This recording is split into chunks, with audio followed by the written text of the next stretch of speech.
Hello viewers, thank you for taking the time to watch this video. This is just a quick video where I elaborate a little bit more on Antifa and what and who Antifa is as a group of people and what their ideology is all about. And so I just wanted to show you from the Antifa Handbook. This is the Antifa The Anti-Fascist Handbook, written by Mark Bray. From their point of view, who they think they are, what they think fascism is, and what they think they're doing. And I just want to read you a few brief pages right in the introduction and their definition of fascism, so that, to give you kind of a clarification on what they think fascism is and how they're framing their worldview. So right in the beginning of this book by Mark Bray, Bray says in the introduction, "What is anti-fascism?"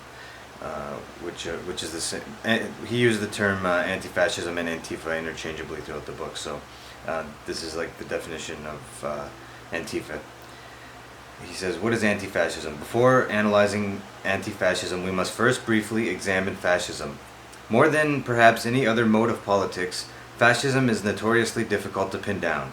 The challenge of defining fascism stems from the fact that it began as a charismatic movement united by an experience of faith, in direct opposition to rationality and the standard constraints of ideological precision." And then there's a footnote, and I'll get to the sources after I finish reading these few pages.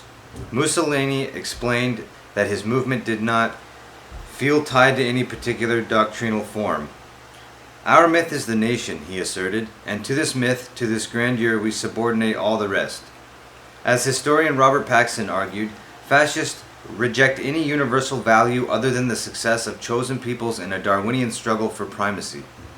Even the party platforms that fascists put forward between the world wars were usually twisted or jettisoned entirely when the exigencies of the pursuit of power made those interwar fascists uneasy bedfellows with traditional conservatives. Left fascist rhetoric about defending the working class against the capitalist elite was often among the first of their values to be discarded. Post-war, after World War II, fascists have experimented with an even more dizzying array of positions by freely pilfering from Maoism, anarchism, Trotskyism, and other left-wing ideologies, and cloaking themselves in respectable electoral guises on the model of France's Front National and other parties. I agree with Angelo Tasca's argument that to understand fascism, we must write its history. Yet since that history will not be written here, a definition will have to suffice. Paxton defines fascism as a form of political behavior marked by obsessive preoccupation with community decline, humiliation, or victimhood, and by compensatory cults of unity, energy, and purity, in which a mass-based party of committed nationalist militants, working in uneasy but effective collaboration with traditional elites, abandons democratic liberties and pursues with redemptive violence and without ethical or legal restraints goals of internal cleansing and external expansion." So that is the definition that Paxton gives. Paxton who wrote a book on fascism. Robert Paxton, I believe, he's a historian, and that's what Mark Bray kind of uses here when he tries to lay out like an actual framework, in his handbook for Antifa. So that is about as close as an official definition that I've found by anyone claiming to be from or supporting Antifa. I'll read a couple more pages, but just to clarify briefly one more time, the exact definition, and this is obviously more elaborate than the definition you'll find with a Google search, dictionary definition, which also has problems, but one more time, the definition that he gives, which kind of lays the basis for all the rhetoric that he espouses throughout the rest of the book, goes as follows. A form of political behavior marked by obsessive preoccupation with community decline, humiliation, or victimhood, and by compulsory cults of unity, energy, and purity, in which a mass-based party of committed nationalist militants, working in uneasy but effective collaboration with traditional elites, abandons democratic liberties and pursues with redemptive violence and without ethical or legal restraints goals of internal cleansing and external expansion. So there it is. I obviously think that is a silly definition, and I could argue in another video why, but in this video I'll keep it short and just show you that is the definition that Antifa seem to have. And I want to read just a couple more pages where he elaborates a bit here. Bray says, when compared to the challenge of defining fascism, getting a handle on anti-fascism may seem like an easy task at first glance. After all, literally, it is simply opposition to fascism. Some historians have used this literal minimalist definition to describe as anti-fascist a wide variety of historical actors, including liberals, conservatives, and others, who combated fascist regimes prior to 1945. Yet the reduction of the term to a mere negation obscures an understanding of anti-fascism as a method of politics, a locus of individual and group self-identification, and a transnational movement that adapted pre-existing socialist, anarchist, and communist currents to a sudden need to react to the fascist menace. This political interpretation transcends the flattening dynamics of reducing anti-fascism to the simple negation of fascism by highlighting the strategic, cultural, and ideological foundation from which socialists of all stripes have fought back. Yet even within the left, debates have raged between mini-socialist and communist parties, anti-racist NGOs, and others who have advocated a legalist pursuit of anti-racist or anti-fascist legislation, and those who have defended a confrontational, direct action strategy of disrupting fascist organizing. These two perspectives have not always been mutually exclusive, and some anti-fascists have turned to the latter option after the failure of the former. But in general, the strategic debate has divided leftist interpretations of anti-fascism. This book explores the origins and evolution of a broad anti-fascist current that exists at the intersection of pan-socialist politics and direct action strategy.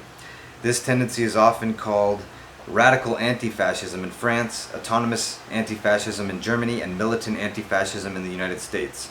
The UK and Italy among today's Antifa, the shorthand for anti-fascism in many languages. At the heart of the anti-fascist outlook is a rejection of the classical liberal phrase incorrectly ascribed to Voltaire that, "I disapprove of what you say, but I will defend to the death your right to say it." After Auschwitz and Treblinka, anti-fascists committed themselves to fighting to the death the ability of organized Nazis to say anything. Thus, anti-fascism is an illiberal politics of social revolution applied to fighting the far right, not only literal fascists. As we will see, anti-fascists have accomplished this goal in a wide variety of ways, from singing over fascist speeches, to occupying the sites of fascist meetings before they could set up, to sowing discord in their groups via infiltration, to breaking any veil of anonymity, to physically disrupting their newspaper sales, demonstrations, and other activities. Militant anti-fascists disagree with the pursuit of state bans against extremist politics because of their revolutionary anti-state politics and because such bans are more often used against the left than the right. Some Antifa groups are more Marxist while others are more anarchist or authoritarian. In the United States, most have been anarchist or anti-authoritarian since the emergence of the modern Antifa under the name Anti-Racist Action in the late 80s. To some extent, the predominance of one faction over the other can be discerned in a group's flag logo, whether the red flag is in front of the black or vice versa, or whether both flags are black. In any cases, one of the two flags can be substituted with the flag on a national liberation movement, or a black flag can be paired with a purple flag to represent feminist Antifa, or a pink flag for queer Antifa, etc. Despite such differences, the Antifa I interviewed agreed that such ideological differences are usually subsumed in a more general strategic agreement on how to combat the common enemy. So there you go. I want to keep this video short, so I'm not going to read any more, but I just wanted to highlight that in the introduction, Bray clarifies himself that anti-fascism is rooted in an illiberal politics. So I wanted to highlight that and show you what their definition is of fascism, because I would argue that it's a bullshit definition, to be blunt, I guess. And one of the things is, if you go to the notes in the book and you look at the references, all of the people that, like, well, not even, but I'll show you here, like Robert Paxton, that's the book he's referencing for that definition. That was published in 2004. So he's not referencing original source material largely from fascist philosophy from the 1930s. He's using as sources to validate his own work basically other academics who are very biased in their own work that's come out decades later. So it becomes a game of referencing other sources that you agree with that aren't actually historically accurate, because for sure if you go and you pursue genuine fascist people, that understand the philosophy from a historical point of view and identify that way, they're not going to agree with any of that. So they're going to tell you, like, no, that's not how we see ourselves or what we're about, and it isn't accurate. So I thought that that would be an interesting thing to point out, and just wanted to make this video as a reference for people that want a quick reference point for how Antifa define fascism. So thanks for watching, and take care.